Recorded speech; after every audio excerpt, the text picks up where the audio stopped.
So we've got this long-term trend and people coming to the gorge to recreate, and we have a lot of people in our two states who enjoy recreation. And so in some ways, we sort of shouldn't be too surprised, but something seems to feel different the last few years here in the gorge. And so I think it's a couple of things, and I'll just walk through that. Before I do, let me orient you to these graphs. So this is just 8 sites within the Columbia River Gorge area. On the y-axis is an estimate of the annual visitation to that site. And on the x-axis is time. That red hatched line, vertical on each graph, marks the Eagle Creek fire. So that's 2017, September.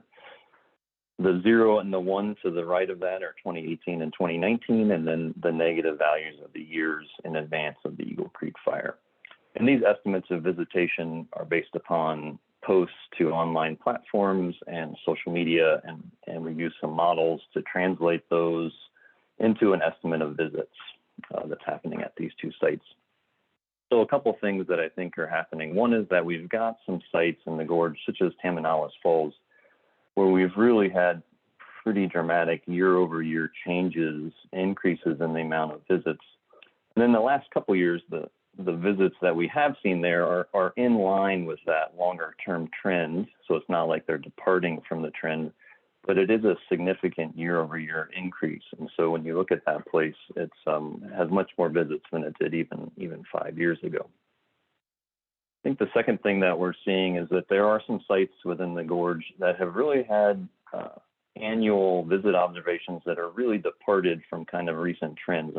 And those little blue dots are what the visit estimate was for these different places. So Tom McCall is a good example. In 18 and 19, we estimate the annual visitation was really outside of the long-term trend at that site, so much higher than what we would have expected based upon a longer trend.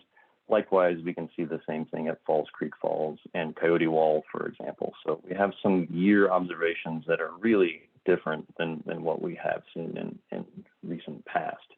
Now, I don't want to give you the impression that this is how it is at every site across the gorge. This just happens to be 8, and I could pick a different 8 that had patterns that showed flat or even in some cases a little declining recreation. So what are the implications of increased tourism and recreation for visitors and for communities?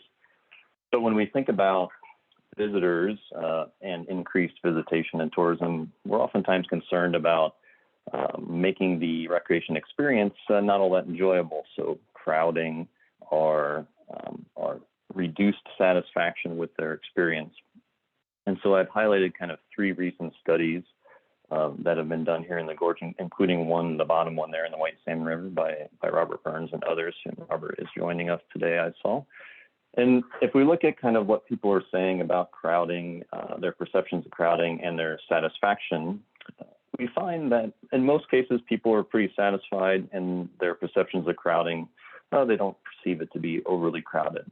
All of these figures that you see here are pretty much in line with what we see at different Forest Service sites in Oregon and Washington and across the country. So we don't have much indication that the people who are recreating are feeling particularly crowded or dissatisfied. Of course, we're not getting sampled here those who have been displaced from these sites, but the ones that are still there seem to be enjoying their experiences. The other thing that you can get with increased tourism and recreation is that you get a group of visitors who are recreating who have increased diversity. And we certainly see that at the Forest Service sites in the Columbia River Gorge.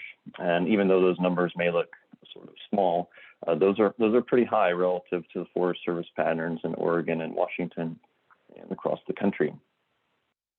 In addition, when tourism and visitor increase, we have a lot of people who are visiting a place for the first time and also perhaps connecting with nature for the first time. And so that's an opportunity to let them know about nature and also to let them know about this place, which is a special place. And that's why we all care about it.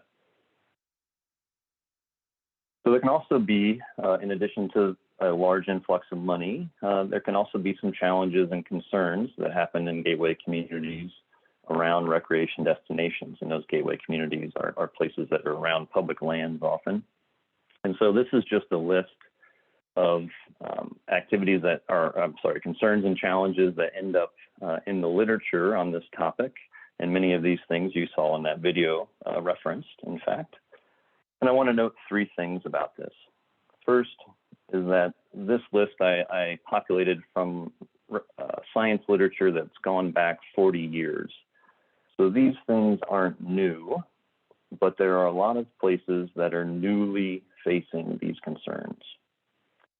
Second, I want to highlight that all of the research literature notes that these sorts of issues and the concerns about these issues, they become more prominent as places move along a tourism spectrum of development. So as development increases and as visitation increases, all of these things become more pronounced. And then third, the research literature has really identified in the last few years that all of these items are exacerbated when the tourist destination also has experienced a lot of people moving into the location. So a lot of in-migration, all of these issues are exacerbated. So what do we think is going to happen going forward? Well, we talked about population increase and how that's driving a lot of participation.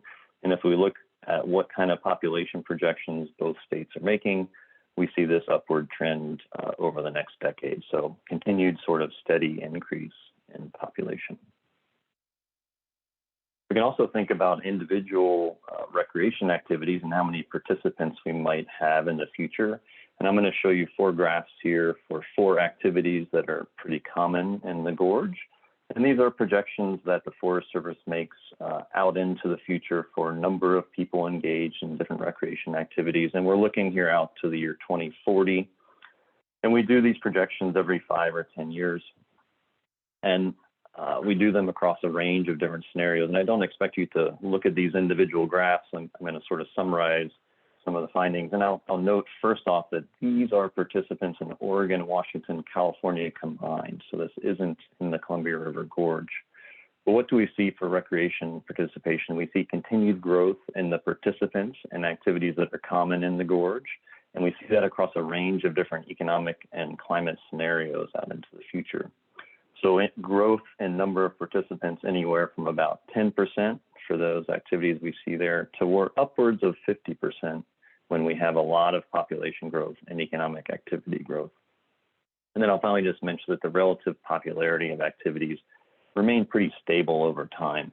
So hiking and visiting developed sites remains the most popular activities as we go forward into the future.